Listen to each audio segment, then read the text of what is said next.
Vamos falar sobre dinheiro? O nosso programa de educação financeira, finanças e investimentos começa agora. E hoje com um convidado muito especial. Nós estamos aqui com o Vitor Rocha, que é CEO da BIUP, empreendedor e que fala sobre desenvolvimento, vai contar um pouquinho hoje para a gente da sua história. Seja muito bem-vindo, Vitor. Luciane Quedo, muito obrigado pelo convite, parabéns por esse programa maravilhoso, que eu tenho certeza que vai contribuir com as pessoas que estão em casa, buscando, a melhorar as suas finanças, entender um pouco mais de como vocês podem fazer, como que elas podem fazer melhores aplicações. Parabéns, muito feliz por estar aqui. E nós muito felizes por ter você aqui com a gente. Ótimo. A gente está vivendo um momento muito difícil, um momento de pandemia, uma crise sanitária, uma crise econômica. E o endividamento está chegando a índices alarmantes. Quando a gente olha, a Confederação Nacional de Comércio soltou uma pesquisa agora sobre endividamento, 66,7% das famílias estão endividadas. É muita coisa. E eu queria que você contasse um pouquinho como que você lidou com isso, Vitor, porque hoje você está aí, bem-sucedido, com anos de carreira, mas sempre foi assim? É uma longa jornada. Hoje eu estou com 38 anos e nem sempre foi assim, Estamos no momento mesmo, em meio a essa pandemia, estamos caminhando bem, a empresa está muito bem e eu passei por um momento assim da minha vida. Eu não tive uma educação financeira, desde pequeno, não tive isso. E quando eu comecei a entender o que era ganhar dinheiro, ao mesmo tempo que eu ganhava, eu gastava. Então eu cheguei no momento da minha vida, aos 23 anos, no fundo do poço. Eu tinha uma dívida de mais de 50 mil reais, que hoje seria, eu acho que muito mais de 100 mil reais. Tinha uma filha pequena, morava no fundo da casa dos meus pais. E eu me lembro de uma cena que eu recebi um cheque devolvido de R$1,50. Um cheque seu, que não tinha fundos. Que não tinha fundo. Ou seja, como que eu passei um cheque de R$1,50? Pois é. Para começar. E não tinha fundo, E realmente eu não sabia lidar com as finanças, eu não tinha ideia, Eu realmente gastava muito mais do que eu ganhava, não poupava. Eu não tinha, mas eu queria mostrar para as pessoas que eu tinha, eu lembro que eu comprei um carro uma vez, era até um Corsa sedã, que na época era um bom carro, Era um excelente carro, assim, eu era jovem, então eu queria aquele carro preto, comprei, financiei, ia perder de vista, não tinha dinheiro para pagar as parcelas, acabei perdendo o carro na época. Então eu acho que esse tipo de comportamento acontece na vida das pessoas, Elas quererem talvez mostrar aquilo que elas ainda não têm, para agradar talvez as pessoas que não precisa ser agradado, para mostrar um status. Então eu passei por muito disso. Isso era muito comum, Na primeira vez que eu comprei o meu carro, também foi um Corsa, mas era um Corsa bolinha, 1997, eu tinha 19 anos. E quando eu comprei esse carro, eu simplesmente não tinha dinheiro para nada. Eu não tinha dinheiro sequer, gente, para emplacar o carro. Eu comprei o carro e não sabia que tinha que emplacar, licenciar, Achei que era só o carro. E tudo que eu ganhava, Vitor, era comprometido com a parcela do carro e com a faculdade. Então eu tinha que pagar a parcela da faculdade, o carro, e o que sobrava mal dava para eu comer. Então às vezes assim, eu tinha que optar, ou eu comia um lanche ou eu tomava Coca-Cola. Naquela época o lanche, a Coca-Cola custava R$1, simultaneidade não dava, gente, era ou um ou outro, era bem complexo, E eu penso que talvez isso seja porque a gente foi ensinado desde cedo. A educação financeira não era presente, na nossa vida. E veja quando a gente fala do porquinho, por exemplo, do cofrinho. Você vai lá, faz uma economia, guarda tudo no cofrinho e depois você leva o cofrinho, vai até o shopping e gasta tudo. Quebra o cofrinho, Quebra o porquinho e gasta, exato. E se chegar lá, não deu dinheiro, o que a gente faz? A gente completa para os filhos ou, quando criança, pedia para os pais completarem. Sim. E você acha que esse ciclo foi o que aconteceu com você? Você chegava e ganhava e gastava? Eu nunca ganhei, na realidade, Minha família não é uma família de posse, Minha mãe é dona de casa, meu pai, hoje ele é aposentado, mas ele foi mecânico. Eu não tive uma vida, na minha infância, de posses, Mas eu tive 2 cenários. Eu observava os meus avós, que gastavam mais do que podiam, né? Depois que a minha avó faleceu ainda, a gente recebia ligação. Nossa. Até hoje, às vezes, recebe uma ligação ou outra de carnês que estavam atrasados, né? Então, eu vi esse endividamento, né? Essa falta de controle nos investimentos. E o outro lado, eu vi os meus pais, muito econômicos, né? Eles eram muito, muito econômicos. Inclusive, é muito engraçado que meus pais sempre ganharam abaixo da média, né? Ou tiveram uma vida mediana, mas eles têm posses hoje, eles têm casa de aluguel, mas porque eles pouparam muito, né? Então, eu tive esses 2 cenários na minha vida. Eu acredito que a educação financeira na infância faz toda a diferença. Sim. Eu converso muito com a minha filha sobre isso, né? Às vezes tem que dar uma puxada de orelha, inclusive, né? Mas na minha infância eu não tive essa educação. Eu nunca conversei disso com meus pais. Eu nunca tive uma orientação. Não tinha mesada também. Então, tudo que eu ganhei eu realmente tive que construir. Eu tive que buscar, eu tive que trabalhar e fazer acontecer, desde os 14 anos. O que os meus pais forneceram para mim foi o básico. Casa, alimentação, escola, educação, né? Mas dar o dinheiro na minha mão, eu nunca tive isso. Nunca tive isso. E você trouxe um ponto importante aqui, né? Na maioria dos lares, a gente acaba não tendo esse assunto discutido abertamente.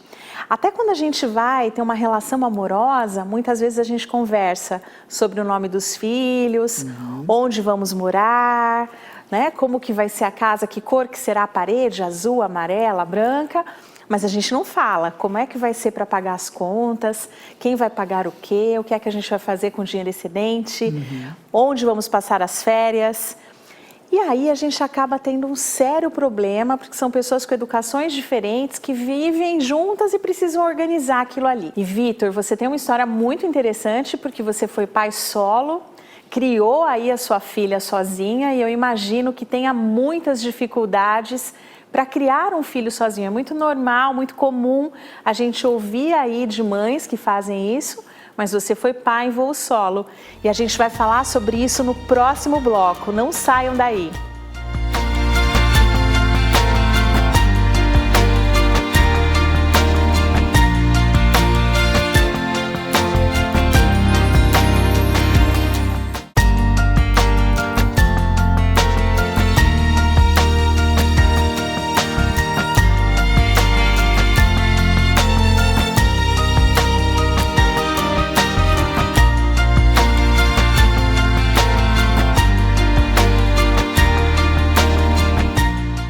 Estamos de volta, vamos continuar falando sobre dinheiro?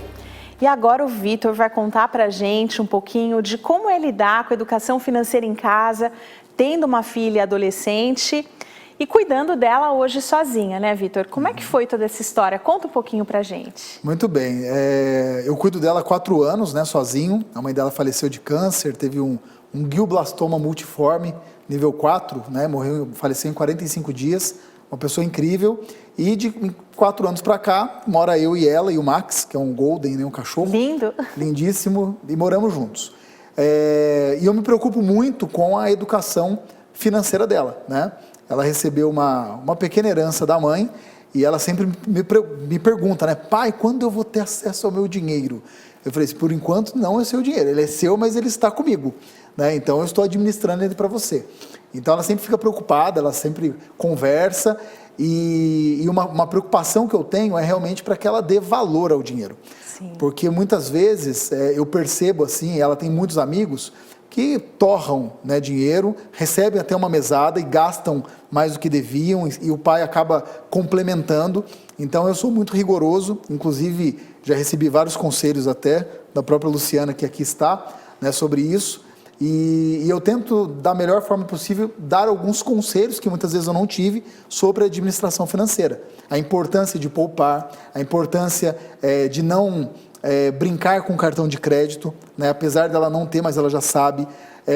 Fazer uma cotação, né, de quando for comprar. Eu vou dar um exemplo que aconteceu hoje, inclusive, né? Ela está colocando aparelho. Sim. Então a dentista pediu para ela fazer uma cotação para fazer uma radiografia do dente. Então ela ligou numa clínica e já me passou o valor. Eu falei, você ligou em mais quantas? Ah, não, eu estou com preguiça. Eu falei, tudo bem então. Então se eu achar uma mais barata, né, então a gente vai fazer, mas você vai pagar. Ela, não. Então já ligou. né? Então, essa conscientização, né, de economia é muito importante. Sim, mas eu penso que já tem conceitos importantes aí, de conversar sobre dinheiro, de fazer um orçamento e deixar que ela se envolva. E essa questão, né, da bancarização é algo muito importante. E eu vou chamar agora o guri investidor. O Guilherme vai contar um pouquinho para a gente como é que está sendo isso na rotina dele, no dia a dia em lidar com dinheiro. Guilherme, está contigo. E aí galera de boa, meu nome é Guilherme, tenho 10 anos e sou um guri investidor. Bom, hoje eu vou contar para vocês o que eu faço para ter uma boa renda no futuro. Bom, eu tenho uma conta em um banco digital e lá eu tenho 0 taxa para fazer transferências e outras coisas. Também tenho uma conta em uma corretora de investimentos. Lá eu posso investir em ações, bancos e etc. E agora eu vou contar para vocês o que vocês podem fazer para investir em ações, que é o que eu faço. Primeiro, vocês vão ter que transferir o dinheiro do seu banco digital para a sua corretora de investimentos. Depois, você vai ter que entrar no site da sua corretora e lá vai ter escrito Home Broker. Aí você entra lá, você vai pesquisar lá no Home Broker o nome da ação que você quer. E daí você compra ela. E pronto, aí é só você acompanhar os seus ganhos. E é isso, fácil, né? Tchau! Viram que legal, o Guilherme já está nesse processo, já segue bancarizado e eu penso que agora é um grande desafio para a gente também conseguir trazer a Clara para isso. Clara é a filha do Vitor, lindíssima, né? Para esse desafio de começar também a ter a parte digital introduzida, cartão de crédito, cartão de débito. E isso eu acho que é um processo muito legal. Mas quando a gente fala disso, né, Vitor, é sempre olhando como começar a ter um mundo financeiro dominado, assumir o protagonismo da vida financeira. E aí não tem jeito, né? A gente precisa realmente gastar menos do que ganha e controlar as finanças. Eu queria que você contasse um pouquinho pra gente como é que é isso, como é que você faz isso? Você tem esse controle do que você ganha, do que você gasta? Muito bem. Primeiro, eu queria ir no final da história para depois voltar. Tá bom. Aos 28 anos de idade, eu conquistei meu primeiro R$1 milhão. Uau. Eu olhei na conta bancária, tinha lá 1.200.000. E as pessoas olham, nossa, com 28 anos de idade, só que com 23 eu estava quebrado. Com 23 eu devia R$100 mil. Quantas vezes você quebrou? Uma vez. Que foi essa, aprendeu... Aprendi para poder seguir. E nunca mais. Só que estabilidade não existe, né? Você sempre tem que ficar muito atento, né, a tudo que está acontecendo para que você não caia novamente. Então, e tem um outro fator importante, né? Que às vezes a pessoa ela pensa, puxa, R$1 milhão, ganhei R$1 milhão, estou tranquilo, nunca mais vou fazer nada. E não, né? R$1 milhão com 28 anos não é suficiente para você manter um nível de vida até é apenas lá, o começo. É 90 apenas o começo, anos, exatamente. Né? E eu vejo muitas pessoas, por exemplo, né, várias pessoas da minha família, amigos, que demoram talvez a vida inteira para conquistar e não conquistam, né? É por falha na administração financeira. Então, aos 23 anos, eu tomei uma decisão visceral. O que é decisão visceral? Que vem das vísceras, né? Vem lá de dentro. É uma decisão convicta. Eu falei, eu vou mudar de vida. E o que eu tive que fazer? Primeiro, eu tive que ganhar mais.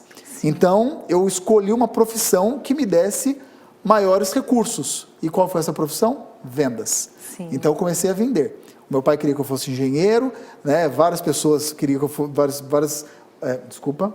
Meu pai gostaria que eu fosse engenheiro, tive a opção de ser administrador, mas eu escolhi ser vendedor. E lá atrás, né, quando você dizia que ia ser vendedor, era quase um crime, Era né? quase um crime e um preconceito gigantesco. Nossa, Sim. que vendedor muitas vezes era aquela pessoa que não sabia fazer mais nada. Exatamente. Não sabe fazer mais nada, vai lá ser vendedor. Eu escolhi Que vender, legal. eu escolhi vender e achei meu propósito de vida, né, que a partir das vendas, né, eu conheci o empreendedorismo e esse mundo incrível e comecei a vender, percebi que dava para eu ganhar muito, né, e em pouco tempo eu estava ganhando mais que meu pai, com vendas, com Que comissionamento. legal. Mas, Vitor, aí tem uma coisa importante, né? Porque muitas pessoas, à medida que elas aumentam a renda e começam a ganhar mais, elas começam a gastar mais. E como que você administrou isso? Para ter essa sobra, né? Aconteceu exatamente isso, Sim. comecei a gastar mais. E aí o que acontece? Eu não quebrei, mas eu fiquei endividado. Olha só, que engraçado. Eu comecei a ganhar muito dinheiro, muito assim, 5 mil, 6 mil, 7 mil reais na época. Gastava e eu gastava 7. tudo, eu gastava tudo. Eu trocava de carro, enfim. E eu fiquei muito endividado. Até que eu me conscientizei. Eu falei, para que eu realmente mude de vida, eu preciso poupar. Criei uma planilha no Excel. Eu li um livro na época que chamava-se O Homem Mais Rico da Babilônia. Um livro incrível que me ajudou muito nessa administração. Fala sobre poupar 10%. Né? Antes de você receber um dinheiro, poupa 10%. E esse dinheiro se torna um imã. Ele atrai mais dinheiro para você. E aí, resumo da ópera. Durante 5 anos da minha vida, eu não vivi. Eu sobrevivi. Eu vivia com o mínimo. E é muito difícil você criar essa disciplina. O que é viver com o mínimo? Eu não passeava, eu não saía, eu não me divertia. Eu preferi morar com os meus pais durante um tempo. Eu até ajudava, mas era uma forma de reduzir.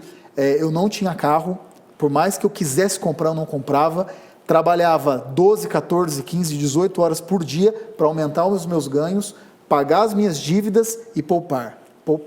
E depois eu entendi o conceito de investimento, e aí comprei um carro, vendi esse carro, comprei um terreno, vendi esse terreno. Resumo da ópera, em 5 anos, consegui conquistar 1 milhão e paguei todas as dívidas e...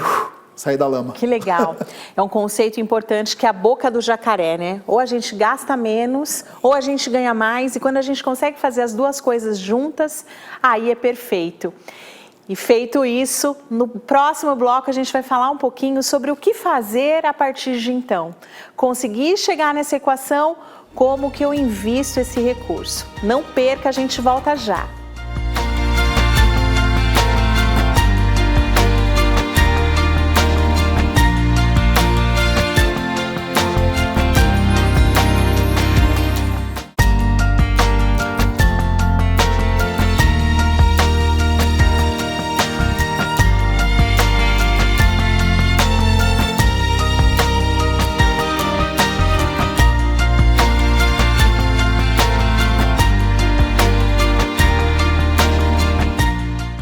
Estamos de volta aqui no nosso programa Vamos Falar sobre Dinheiro. Já falamos sobre dívidas, sobre educação financeira na infância, sobre ganhar um pouco mais e agora vamos falar de como chegar a uma vida equilibrada. Né? E para isso eu penso que a reserva de segurança, né, Vitor, é a primeira coisa que a gente precisa ter.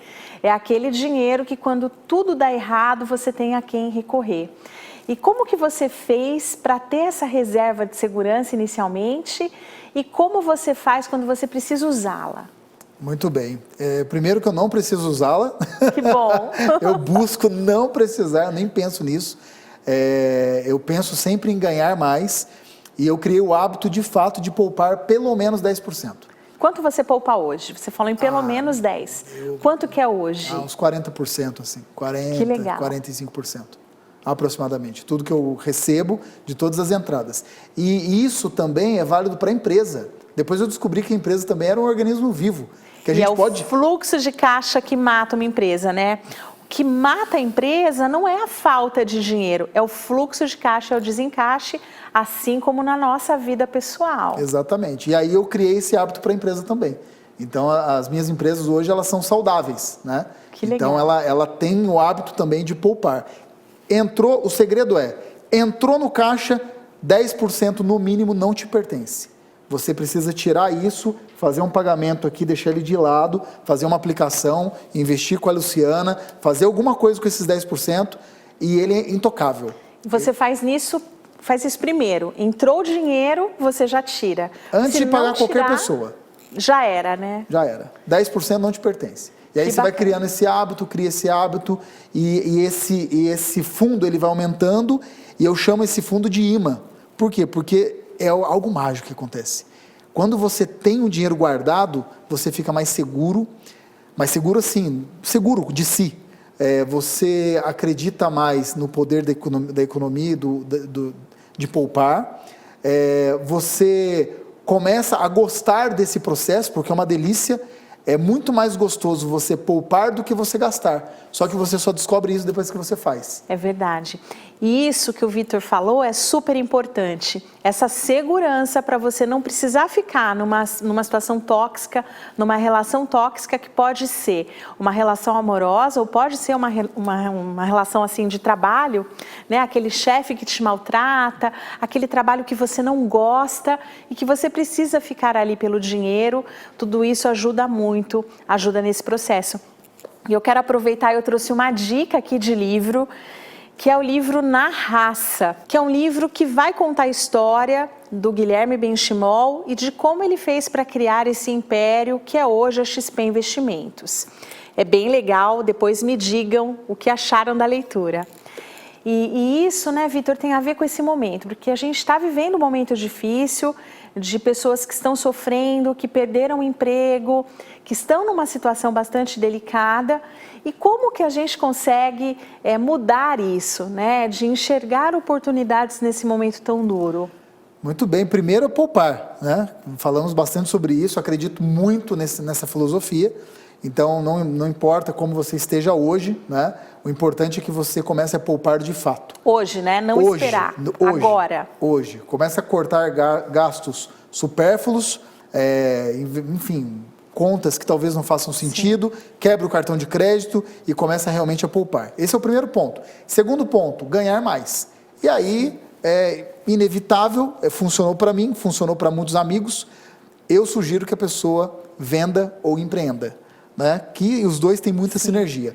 Então, o empreendedorismo é algo transformador, as vendas, e qualquer pessoa tem acesso a isso, qualquer pessoa pode vender, né? Desde que seja de forma muito idônea, é totalmente possível e é algo disruptivo, é algo que traz grandes faturamentos, liberdade financeira para a pessoa. Sim, e nessa pandemia a gente viu muitas pessoas que descobriram ali um dom, um talento que estava lá escondidinho dentro do coração, né? E que perceberam que era um dom monetizável, que, por exemplo, podiam fazer bolos, fazer sobremesas, lecionar e ensinar ali as crianças que passaram para a forma online de educação, ensinar um instrumento musical. Então, realmente tem muitas formas de nós tentarmos aí abrir, né, a boca do jacaré, abrir a mandíbula, que é ganhando mais dinheiro e acaba sendo algo muito importante na estratégia. Exato. Acredito muito nisso,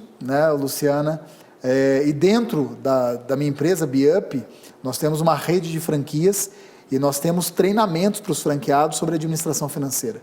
Né? Então, nós conscientizamos o nosso franqueado, que é um empreendedor, a realmente a poupar, a administrar melhor as suas finanças, a tomar cuidado, né, com gastos supérfluos e principalmente a vender mais. Né? E o projeto é que esse franqueado ele também conquiste o seu primeiro 1 milhão em 5 anos. Essa filosofia de 1 milhão em 5 anos, a gente dissemina dentro da rede, porque eu acredito, aconteceu comigo e é possível na vida de qualquer pessoa. Que legal. Excelente, gente. Papo muito gostoso. Sempre vamos aí trazer pessoas interessantes. Vamos trazer você de novo aqui, porque já acabou o nosso tempo. Acabou rápido. E eu convido vocês para darem uma olhada lá nas redes sociais do Vitor, que estejam aqui conosco de novo na próxima semana, com um novo tema, falando sobre educação financeira e de como passar melhor por esse momento um tanto quanto turbulento. Vitor, muito obrigada por ter aceito o convite, sempre um prazer enorme estar aqui com você, trazendo aí para compartilhar os seus conhecimentos. Muito obrigada. Gratidão, parabéns pelo programa. Obrigada. Até a próxima semana, espero você.